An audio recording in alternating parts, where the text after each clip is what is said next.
샬롬 할렐루야. 요한계시록 14장 17절입니다. 또 다른 천사가 하늘에 있는 성전에서 나오는데 역시 예리한 낫을 가졌더라. 또 불을 다스리는 다른 천사가 제단으로부터 나와 예리한 낫 가진 자를 향하여 큰 음성으로 불러 이르되 네 예리한 낫을 휘둘러 땅의 포도송이를 거두라. 그 포도가 익었느니라 하더라. 천사가 낫을 땅에 휘둘러 땅의 포도를 거두어 하나님의 진노의 큰 포도주 틀에 던짐에 성 밖에서 그 틀이 밟히니 틀에서 피가 나서 말 굴레에까지 닿았고 1600 스다디온에 퍼졌더라. 요한계시록 15장. 또 하늘에 크고 이상한 다른 이적을 보매 일곱 천사가 일곱 재앙을 가졌으니 곧 마지막 재앙이라 하나님의 진노가 이것으로 마치리로다. 또 내가 보니 불이 섞인 유리 바다 같은 것이 있고 짐승과 그의 우상과 그의 이름의 수를 이기고 벗어난 자들이 유리 바닷가에 서서 하나님의 검은 고를 가지고 하나님의 종 모세의 노래 어린 양의 노래를 불러 이르되 주 하나님 곧 전능하신 이시여 하시는 일이 크고 놀라우시도다. 만국의 왕이시여 주의 길이 의롭고 참되시도다. 주여 누가 주의 이름을 두려워하지 아니하며 영화롭게 하지 아니하오리까. 오직 주만 거룩하시니이다. 주의 의로우신 일이 나타났음에 만국이 와서 주께 경배하리이다 하더라. 아멘. 요한계시록 강의 55번째, 쉬운 5번째 알곡과 쭉정이입니다. 요한계시록 14장 17, 18절에 또 다른 천사가 하늘에 있는 성전에서 나오는데 또한 이한 낫을 가졌더라. 또 불을 다스리는 다른 천사가 제단으로부터 나와 이한 낫 가진 자를 향하여 큰 음성으로 불러 가로되 네 이한 낫을 휘둘러 땅의 포도송이를 거두라. 그 포도가 익었느니라 하더라. 본문에 보면 이한 낫, 즉 날카로운 낫이 등장을 합니다. 낫은 무엇인가를 베는 데 쓰는 도구이지요. 따라서 낫은 영적으로 어떤 일을 끝맺음한다는 의미를 가집니다. 본문에 나오는 이 한 낫은 예수 그리스도를 통한 진리의 심판으로 마지막 결말을 이룬다는 의미를 담고 있지요. 이제 7년 환란의 막바지에 이르는 시점에서 마침내 마지막 심판의 때가 이르렀음을 뜻합니다. 그리고 그 심판의 기준은 바로 예수 그리스도이십니다. 요한복음 3장 17에서 18절에 하나님이 그 아들을 세상에 보내신 것은 세상을 심판하려 하심이 아니요 저로 말미암아 세상이 구원을 받게 하려 하심이라.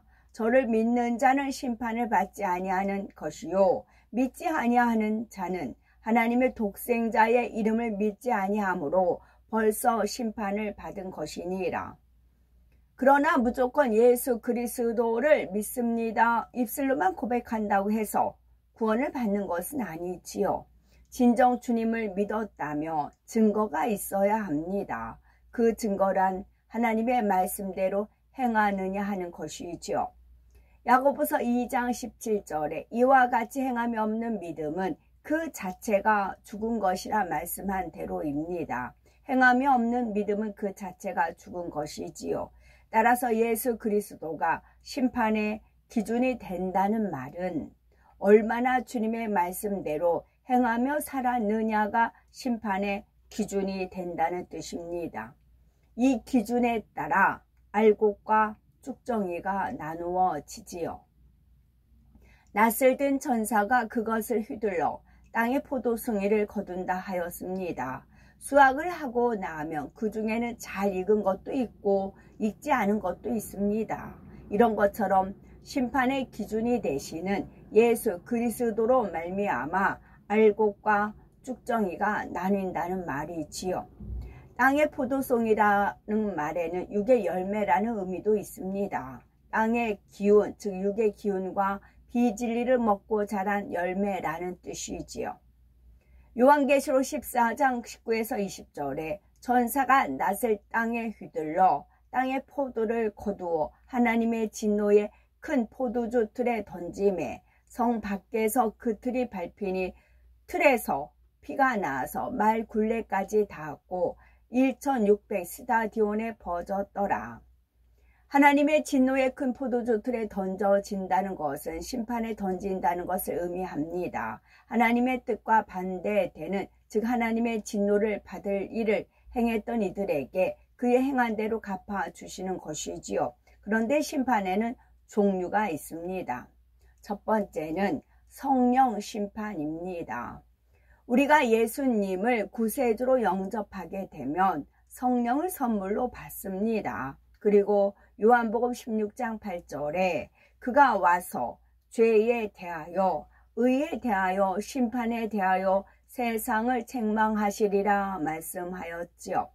성령 받은 사람은 하나님의 말씀을 들을 때에 성령께서 죄와 의와 심판에 대해서 깨우치게 하십니다. 빛이신 하나님의 말씀으로 내 자신 안에 악과 불의를 발견하게 되지요. 이때 마음 깊은 곳에 있던 악까지 드러나면 그 순간은 참으로 힘들고 고통스럽습니다. 하지만 이때 발견된 악을 즉시 버리면 오히려 충만함이 오며 기쁨과 감사가 넘칩니다. 이때 발견된 악을 즉시 버리면 오히려 충만함이 오며 기쁨과 감사가 넘칩니다. 또한 성령의 도우심을 받아 말씀대로 살 때는 늘 성령의 충만함 가운데 살아갈 수가 있습니다.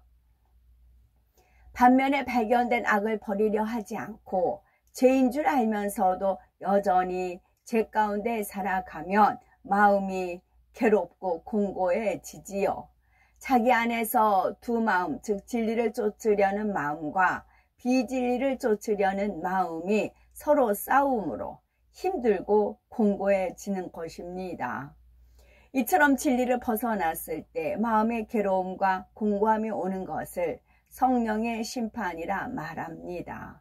마음의 고통으로 와지는 심판이지요. 이런 상태에서도 계속해서 악을 버리지 않고 어둠의 제약 가운데 살아가게 되면 점차 성령이 소멸되어 갑니다. 그러기 전에 신속히 회개하고 돌이켜서 성령의 충만함을 회복해야 하지요. 두 번째로는 진리의 심판입니다. 우리가 하나님의 말씀을 들을 때 성령의 도우심 가운데 깨우침이 오지요. 그러나 모든 사람이 진리를 깨우친 대로 그대로 행하는 것은 아닙니다. 깨우친 것을 100% 다 행할 수 있는 사람도 있지만 대부분 그렇지는 못하지요. 사람마다 깨우친 것을 행하는 정도가 다릅니다. 이때 얼마나 진리 안에 살았느냐에 따라 진리의 심판이 임하게 됩니다. 진리인 하나님의 말씀 안에 살아갈 때는 하나님의 보호하심과 인도하심을 받지요. 형통함의 축복이 임합니다.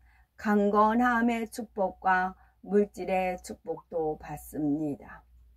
반면에 깨우친 진리대로 살지 못할 때는 오히려 사단의 송사를 받게 되지요. 그에 따라 시험, 환난이 찾아옵니다. 물질의 어려움, 질병, 가정의 문제 등을 그 대가로 받게 되는 것이지요. 이처럼 진리의 말씀을 듣고 깨우친 것을 얼마나 행하느냐에 따라 형통이냐, 불통이냐, 축복이냐, 어려움이냐 등이 정해지는 것입니다. 이것을 바로 진리의 심판이라 말을 하지요. 그런데 진리를 행치 않음으로 어떤 문제가 드러나고 그 결과가 열매로 맺히는 단계까지 이르면 이것이 곧 육체의 심판입니다. 세 번째 심판은 육체의 심판이 있습니다. 진리를 듣고 깨우치나 그 안에서 살아가지 못함으로 가정에 불화와 육체적 질병 등이 옵니다. 사업터에 문제가 생기고 일이 꼬이며 물질의 어려움을 겪게 되지요. 이처럼 진리의 심판이 현저히 결과로 드러난 상태에 이르게 되는 것을 육체의 심판이라 말합니다. 결국 성령의 심판의 다음 단계가 진리의 심판이고 진리의 심판 다음 단계가 육체의 심판이라 할 수가 있습니다. 성령의 심판에서 회개하고 돌이키지 않으니 진리의 심판으로 넘어가는 것이고 진리의 심판에서도 회개하고 돌이키지 않으니 육체의 심판으로 넘어간다는 말입니다. 지금까지 살펴본 이러한 성령의 심판, 진리의 심판, 육체의 심판을 종합하면 각 사람의 신앙의 수준이 판가름 납니다. 얼마나 알곡인지 아니면 쭉정인지가 분별되는 것이지요. 마지막 날에 이 모든 것을 종합하여 심판을 받습니다. 그 결과에 따라 마지막 불의 심판도 있지요. 성령의 음성을 멸시하며 진리 안에 살지 않고 육체의 소욕대로 살아간 사람들은 결국 하나님으로부터 외면당하고 맙니다. 그래서 마지막 불의 심판을 당하게 되지요. 따라서 마지막 불의 심판을 당하지 않으려면 그 이전의 심판의 단계에서 신속히 회개하고 돌이켜야 하는 것입니다. 성령께서 탄식하실 때 그때 빨리 깨닫고 회개하면 좋지 않겠습니까? 설령 육체의 심판까지 이르렀다 해도 그때라도 깨달아 회개하고 돌이키면 되지요. 그래야 영원한 불의 심판만을 면할 수가 있는 것입니다. 하나님께서는 6천년 전의 역사 동안 인간을 경작하시며 수없이 인내해 오셨지요. 하나님의 사람들을 통해 하나님의 말씀대로 살 것을 가르쳤고 하나님의 살아계심을 증거했습니다. 이는 오늘날도 마찬가지죠. 주의 종들과 하나님을 사랑하는 사람들을 통해 하나님의 뜻을 전하며 섭리를 이루어 가신 것입니다. 그런데도 사람들은 점점 과학 문명에 의지하고 자신의 지식과 지혜에 의지해 갑니다. 그러면서 하나님을 부인하고 죄악 가운데로 더 깊이 물들어가고 있지요. 결국 하나님의 정하신 때가 차면 이런 사람들은 큰 진노의 포도주 틀에 던져질 수밖에 없는 것입니다. 하나님은 조금의 흠도 점도 티도 없이 깨끗하고 온전한 분이십니다. 이러한 하나님의 마음과 비교할 때 인간의 마음은 너무나 더럽고 추합니다. 바로 하나님의 말씀을 통해 이러한 내 자신의 마음을 깨닫고 발견하여 신속히 변화시켜 나가야 하지요. 그래서 하나님께서는 심판을 허락하시는 것입니다. 진리 안에 거하여 하나님의 마음을 닮아가도록 성령으로 심판하시고 진리로 심판하시며 때로는 육체의 심판을 허락하시지요. 그것을 통해 내 자신의 모습을 깨우치고 변화되도록 연단해 가십니다. 이러한 하나님의 사랑을 끝까지 저버리게 되면 하나님의 큰 진노의 틀에 던져져서 마지막에 불의 심판을 받게 됩니다. 요한계시록 14장 20절에 성 밖에서 그 틀이 밟히니 틀에서 피가 나서 말 굴레까지 닿았고 1600 스타디온에 퍼졌더라. 성 밖에 있다는 것은 구원받지 못한 것입니다. 틀이 밟혀 피가 난다는 것은 심판으로 인해 받게 될 고통을 의미하지요. 이 땅에 임할 7년 환란으로 인해서 흐르게 될 피는 엄청납니다. 이 땅에 떨어진 사람들은 이 7년 환란 동안 불의 심판을 받게 되지요. 3차 세계대전과 자연재해 등을 비롯한 갖가지 재앙들을 통틀어 불의 심판이라 표현하는 것입니다. 이 심판은 전 세계를 뒤덮습니다. 전 지구상에 임하게 될 엄청난 불의 심판으로 인해 수많은 피가 흐르게 되고 이를 가리켜 피가 말 굴레까지 닿았다 표현한 것이지요. 1600 스타디온은 약 300km입니다. 흘린 피가 300km에 이르른다는 것은 이 불의 심판이 얼마나 참혹할지를 나타내지요. 하나님께서는 끝까지 기회를 주셨지만 결국 그 기회를 잡지 않은 사람들은 이처럼 엄청난 심판에 떨어집니다. 그런데 문제는 이 땅에서 받는 심판의 고통과 비교할 수 없을 만큼의 엄청난 불의 심판이 기다리고 있다는 사실입니다. 육적인 불의 심판으로 끝나는 것이 아니라 영원히 꺼지지 않는 영적인 불의 심판, 곧 지옥이 기다리고 있는 것입니다. 설령 휴거되지 못하고 이 땅에 떨어져서 육적인 불의 심판을 받게 된다 해도 어떻게든 주님의 이름을 붙잡고 승리해야 영적인 불의 심판만은 면할 수가 있습니다. 그래서 요한계시록을 통해 하나님께서는 휴거 후의 일까지도 자세히 기록해 놓도록 하신 것이지요. 그러나 이 말씀은 들을 귀가 있어서 성령이 하시는 말씀을 들을 사람만이 듣고 깨우칠 수가 있습니다. 아무리 마지막 때에 대해서 자세히 풀어주어도 결국 들을 귀가 있는 사람만이 듣고 회개하여 마지막 구원의 기회를 잡는다는 말이지요. 요한계시록 15장 1절에 또 하늘에 크고 이상한 다른 이적을 보매 7 천사가 7 재앙을 가졌으니 곧 마지막 재앙이라 하나님의 진노가 이것으로 마치리로다. 7년 환란이 시작된 이후로 오늘 본문의 시점에 이르기까지 많은 재앙이 있었습니다. 3차 세계대전이라는 전무후무한 재앙이 있었고 자연재해를 비롯한 수많은 재앙들이 일어났지요. 앞서 나왔던 7인과 7 나팔이 바로 이러한 재앙들을 의미한다 하였습니다.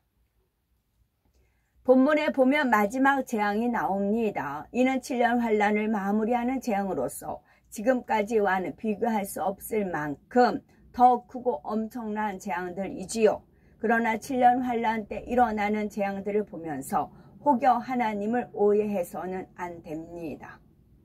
하나님께서 무자비하셔서 7년 환란에 떨어진 사람들에게 무차별적으로 진노를 쏟아 붓는다고 생각해서는 안 됩니다. 사실 7년 환란의 재앙들은 인간들 스스로가 자기들의 악함 가운데 사단의 사주를 받아 자초한 것들입니다. 예를 들어서 3차 세계대전만 하더라도 이는 사람들의 악이 폭발한 결과이지요. 하나님께서 내리신 재앙이 아닙니다. 물론 하나님께서 인간들의 마음을 주관하여 전쟁 같은 것이 일어나지 않도록 하실 수 있습니다. 하지만 악이 쌓이면 공의 가운데 결국 그 열매를 맺게 됩니다. 더욱이 7년 환란 때는 이미 하나님의 섭리 가운데 계획하신 인간 경작의 역사는 끝났습니다. 그러므로 하나님께서도 이 땅을 외면하신 채 어둠의 세력이 주관하는 것을 그냥 두시지요. 이처럼 하나님께서 외면하시는 것 자체가 바로 하나님의 진노입니다.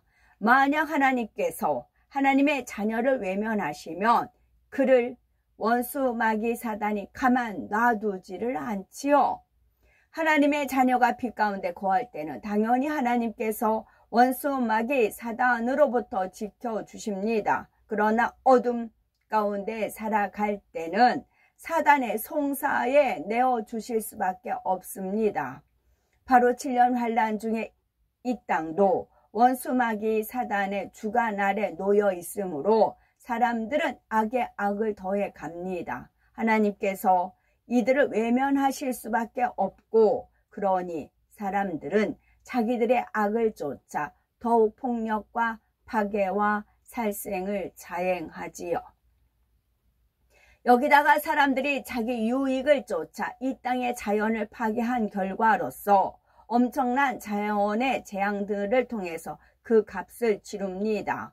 이제 그러한 재앙들이 최고조에 이르면서 막바지를 향해 치달아 가고 있는 상황이지요. 그것을 보면서 사도 요한은 하늘의 크고 이상한 다른 이적이라 표현을 하였습니다. 요한계시록 15장 2절에 또 내가 보니 불이 섞인 유리바다 같은 것이 있고 짐승과 그의 우상과 그의 이름의 수를 이기고 벗어난 자들이 유리바다가에 서서 하나님의 검은고를 가지고, 요한계시록 4장 6절에 보면 보좌 앞에 수정과 같은 유리바다가 있고 보좌 가운데와 보좌 주위에 내 생물이 있는데 앞뒤에 눈이 가득하더라 말하였습니다. 하나님의 보좌 앞에 있는 유리바다는 수정과 같이 맑고 깨끗합니다. 본문에 보면은 불이 섞인 유리바다 같은 것이 있다 하였죠. 유리바다는 사람들이 이 땅에서 행한 모든 것을 그대로 보여주는 역할을 합니다. 어떤 생각과 마음을 가지고 행동을 했는지까지도 정확하게 비춰주지요. 그러니 하나님의 심판대 앞에서는 결코 거짓이나 변명, 핑계가 통하지를 않습니다. 7년 환란 동안에 순교하여서 구원에 이른 사람들의 모습이 이 유리 바다에 비치면 어떤 모습들이 보이겠습니까? 그들이 어떻게 순교했는지가 보입니다. 7년 환란에 떨어졌다가 그나마 구원에 이른 사람들은 반드시 순교의 과정을 거쳐야 합니다. 순교를 통해서 자신의 믿음을 증명하는 동시에 자신의 지난날의 잘못에 대해서 공의 가운데 값을 치러야 하기 때문이지요. 이렇게 7년 환란 중에 구원에 이른 사람들이 심판대 앞에 서면 하나님께서는 그들의 순교 장면을 보여주십니다. 유리 바다에 그 장면을 비춰주시면서 이들이 이렇게 믿음으로써 값을 치르고 구원에 이르렀다 인정해 주시는 것이지요. 이때 보여지는 유리 바다 불이 섞인 유리 바다처럼 보입니다. 이때 보여지는 유리 바다는 불이 섞인 유리 바다처럼 보입니다. 참혹한 재앙과 핍박 가운데서도 끝까지 믿음을 지키며 순교한 모습이 비춰지니 그 유리 바다에 불이 섞인 것처럼 보이는 것입니다. 짐승과 그의 우상과 그 이름의 수를 이기고 벗어난 사람들은 그날에 말할 수 없는 감사로 그 유리 바다 앞에 설 수가 있지요. 그들은 유리 바닷가에 서서 하나님의 검은고를 가지고 하나님의 종 모세의 노래, 어린 양의 노래를 부릅니다. 요한계시록 5장 3절에서 4절에 하나님의 종 모세의 노래, 어린 양의 노래를 불러 가로되 주 하나님 곧 전능하신 이시여 하시는 일이 크고 기이하시도다. 만국의 왕이시여 주의 길이 의롭고 참되시도다.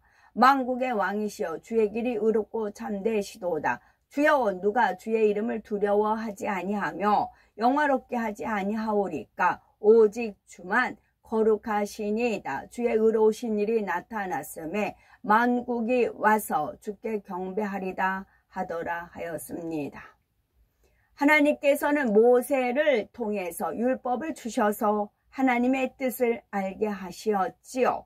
그리고 예수님을 이 땅에 보내주셔서 마음의 온전한 할례를 이루도록 사랑으로 율법을 완성케 하셨습니다. 이러한 하나님의 섭리를 깨달아 마음의 악을 버리고 주님의 마음을 담는 만큼 마음속에 기쁨과 감사가 넘치게 됩니다. 율법을 주심에 감사하고 사랑으로 율법을 완성시켜 주심에 감사하지요. 그래서 모세의 노래가 나오고 어린 양 즉 주님의 노래가 나오는 것입니다.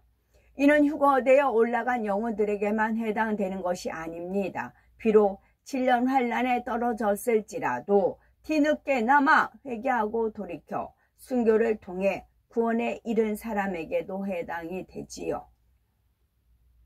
핍박과 고문을 이겨내고 순교했을 때 얻어지는 그 구원의 기쁨과 감사가 마음 중심에서부터 우러나오는 것입니다. 그들 역시 아버지의 마음과 주님의 마음을 중심에서 깨닫게 되는 것이죠. 우리가 하나님의 섭리를 깨달을수록 하나님께서 행하시는 일의 그 오묘함과 기이함에 놀라지 않을 수가 없습니다. 물론 당연히 전능하신 하나님을 믿지만 그것을 느낄 때마다 새삼 놀라지 않을 수가 없지요. 오직 주님만이 의롭고 참되십니다. 피조물은 당연히 그분의 이름을 두려워해야 하지요. 그러한 경외함이 있어야 죄에서 떠나 진리 가운데 살 수가 있습니다. 그렇게 행한 사람은 주의 의로우신 일이 나타날 때 그것을 두려움으로 맞이하지 않습니다. 즉 마지막 심판의 때가 가까워 올수록 더욱 의 가운데 행하고자 노력을 하지요. 그리고 마지막 날에 주를 경배하며 영원한 기쁨과 감사의 찬양을 올려드립니다. 주님을 경배하는 찬양을 함께 부르게 되지요. 우리는 평소에 얼마나 자주 하나님과 주님께 감사와 경배의 찬양을 올렸습니까? 물론 우리가 장차 천국에 가면 그때는 세세토록 영원히 삼위일체 하나님께 감사와 경배를 올려드립니다. 하지만 그때 드리는 감사와 경배의 향이 모두 똑같은 것은 아니지요.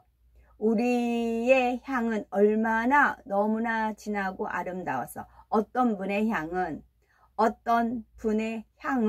너무나 진하고 아름다워서 주변에 있는 영혼들까지도 은혜와 감동이 넘치게 됩니다.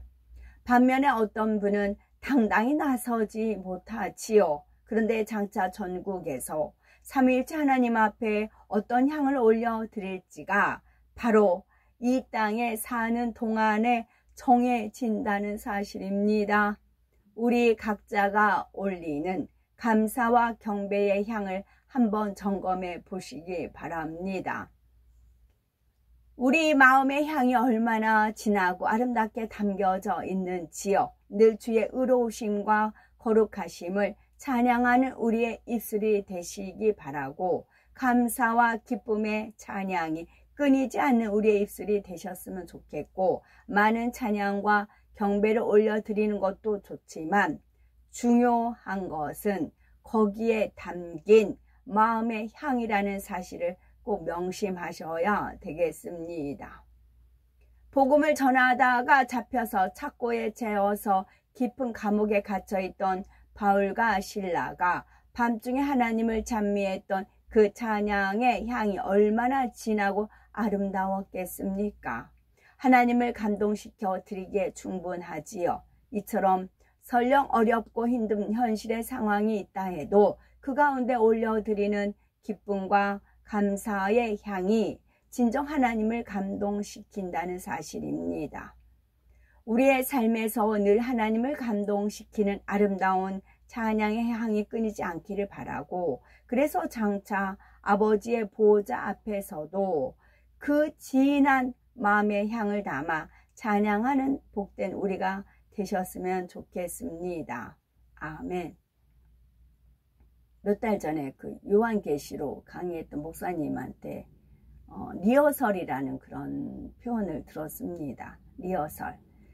요한계시록을 이렇게 보다 보면 이렇게 리허설을 하는 그런 부분이 있답니다. 이제 그래서 저도 이제 아멘으로 동의를 했는데요. 지금 현재도 리허설입니다. 리허설은 앞으로 있어야 될 일을 미리 이제 말 그대로 미리 보기 리허설을 하는 거죠. 저는 천국에 대한 소망으로 또 앞으로 심판이 있을 거 성령은 죄에 대해서 의에 대해서 심판에 대해서 세상을 책망한다 그 표현이 있으니까 저는 앞으로 있을 심판 혼인잔치 그런 거에 대해서 이제 말씀을 드리는 것이고 이런 일이 있습니다 하는 것이고 또 적그리스도는 앞으로 자기가 어떻게 세상을 통치해 될까 그 리허설을 지금 펼치고 있어요. 펼치고 있고 그 다음에 3차 대전 일어날 거 중동지방에서 그 리허설을 펼치고 있고 이것을 이제 기도하면서 깨어 있으면 이게 리허설이 이제 보입니다. 이 리허설 보면서 이런 일이 있겠구나 알아지는 것이고 그 다음에 이스라엘에 무슨 전투가 있을 때 마지막까지 그 사수한 데가 마사다라는 그런 표현이 있죠. 마사다. 물론 다 자살했다고 하지만 우린 자살하면 지옥입니다. 그러니까 자살은 하지 않는 것이고 대신에 자살, 내 자신을 죽이고 오직 그리스도만이 영광 받게 하는 것이 좋은 거지요. 마지막 때 더 박차를 가해서 하시고, 설상 이제 우리가 기도했는데 몸부림치고 기도하고 금식하고 기도했는데 하나님의 응답을 우리가 원하는 응답이 아니에요. 하나님께서 원하신 응답이어야 됩니다. 내가 어떤 틀을 만들어 놓고 이거 주세요 해서 하나님이 안 주시면 실망해서 하나님을 떠나잖아요. 그래서 이거는 지금 리허설이거든요. 앞으로 있어야 돼. 앞으로 어떤 일이 있어요? 7년, 우리 이제 주님이 오시면 휴거돼서 7년 휴거, 이제 공중에 즐거운 7년 혼인잔치하고 이 땅에서 7년 환란이 들어갑니다. 말 그대로예요. 7년 혼인잔치 끝나면 백마 타고 주님과 함께 내려옵니다. 그래서 주님께서 이 땅에 재림을 하시고, 그래서 주님의 이한 낫을 가지고 그 악한 세력을 전부 다 물리쳐서 무저갱에 영원히 갇히게 합니다. 그런 다음에 천년왕국이 이루어지고, 천년왕국 마지막 때 무저갱에 갇혀있던 악을 풀십니다. 그럼 그 악한 영들이 돌아다니면서 육의 사람들을 사주해서 거룩한 성, 하나님의 사랑하는 성을 공격할 때 하나님의 쌓였던 진노가 이제 불에 내려와서 그들을 사르고, 그리고 나서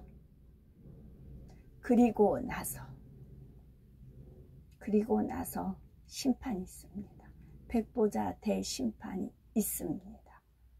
우리는 이 백보자 대심판을 위해서 오늘 내가 어떤 삶을 살아야 될 것인가, 그거를 오늘도 다시 다지셔야 돼요. 이거를 제가 25년 전에 아버지께서 백보자 대심판에 대해서 너무 정확하게, 이제 리허설이죠. 또 저한테도 알려주셨습니다. 어떠한 자가 지옥 가고 유황 못 가고 어떤 분들이 1천층 2천층 세우살렘 가는가. 그래서 그 대표격들이 있죠.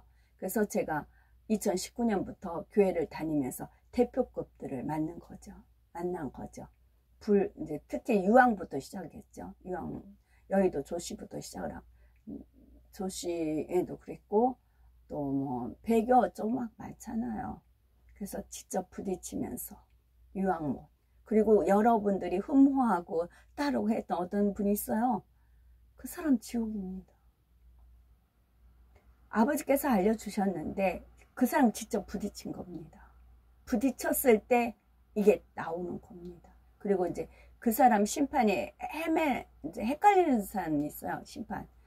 제가 이제 헤브라님이 아니기 때문에, 헤브라님 명예에 따라서 움직이기 때문에, 헤브라님이 그 사람이 죽었을 때 계속 이제 처음부터 끝까지 꼼짝 않고 그 사람 관이 나가는 것까지 꼼짝 않고 숨도 안 쉬고 보고 계시더라고요. 뜻을 몰랐습니다. 뜻을 몰랐다가 이제 헤브라님 헤어지고 나서 제가 교회를 다니기 시작을 했어요. 그 사람 열매가 있잖아요. 그 사람이 키운 인물들 다 아닙니다. 인본주의입니다. 그래서 우리가 생각하지 못한 심판이 이루어집니다. 저는 항상 이제 그 백보자 대심판 기준으로 하나님께서 이끄십니다. 그럼 그 안에 뭐가 있다는 거예요? 7년 혼인잔치, 7년 환란, 천년왕국 건너서 치르고 나서 백보자 대심판. 그래서 제가 하이라이트라고 하는 이유가 뭐냐면, 저는 그 훈련을 단단히 시키셨거든요. 백보자 대심판의 훈련을 단단히 시키셨어요. 그래서 이제 어제도 연세 드셨든 뭐했든 진리에서 벗어나면 그 사람 말에 책임을 따라야 되잖아요. 그렇게까지 저는 정도 있게 저울질 정확히 이렇게 가난하다고 해서 그 사람 송사를 더 봐주지 말라 그런 표현이 있잖아요. 그 저울을 정확하게 7명으로 저울을 측정을 하는 것입니다. 그래서 이게 세상 돌아가는 거 현재 리허설이에요. 우리를 하여금 공부를 가리키게 하기 위해서 다 펼치시는 겁니다. 여기도 리허설, 저기도 리허설, 여기저기 다 리허설을 지금 하고 있는 것입니다. 그게 이제 본격적으로 이제 펼쳐질 것이고요.